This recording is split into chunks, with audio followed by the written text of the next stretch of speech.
Secretary Wormuth, there's train and equip money requested in this budget, right? Certainly, Congressman. And the train and equip mission in Niger is owned by the Army, right? Yes, we certainly provide soldiers for that, yes. General, do you know what is going on in Niger right now? I know there's some challenges over there in Niger right now, and I don't think that we are actually in charge of that mission that's on the ground. Well, yeah, we just heard the Secretary say you've got soldiers there, so we're gonna dive into that to some extent. Do you know what the status is of diplomatic overflights to our installations in Niger?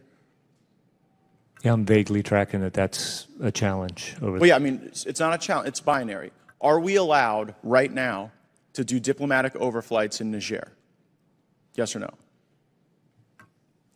I don't know exactly. I'm not tracking it that close. Do you know if we're allowed to do those diplomatic overflights? I don't, but I'm sure the AFRICOM commander does. Yeah, but you guys just said it's in the budget you're asking for to do these train and equip missions. One of them is in Niger. In Niger right now, the government has stopped us from doing diplomatic overflight missions. So we have Army soldiers right now in Niger who aren't getting their troop rotations, who aren't getting their medicine, who aren't getting their supplies, who aren't getting their mail, and the two senior people in the United States Army are sitting before me, and it's like, hear no evil, see no evil, speak no evil.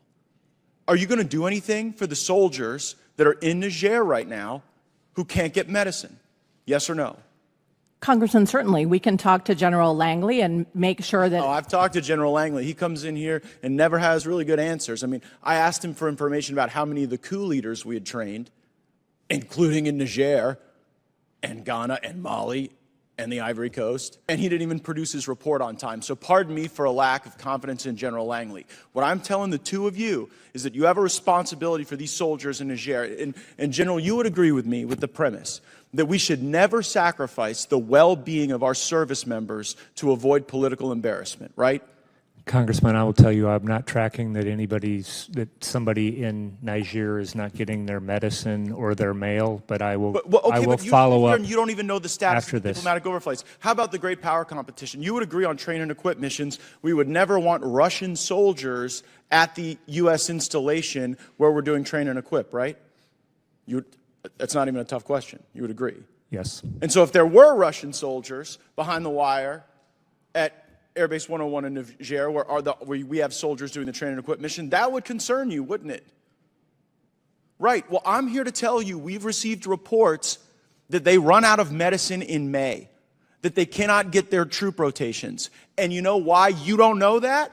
Because it's a cover-up. Because the U.S. Embassy in Niger is covering it up because of Secretary Blinken's embarrassment. Because Blinken went there in March of 2023 and said this was the centerpiece of our Africa strategy. This was the model of resilience. And then, lo and behold, the very coup leader we trained takes over the country. And then we struggle with whether or not to call it a coup. We've now called it a coup. Since we've called it a coup, now they won't let us get folks in and out. And so I'm looking at what could erupt as another Benghazi, where there is no mission to do. There is no train and equip right now with the coup leaders. So we got a bunch of people sitting around without their supplies, without their medicine, and the whole reason intelligence isn't getting to us is because the embassy is blocking it because Blinken is humiliated that this failed.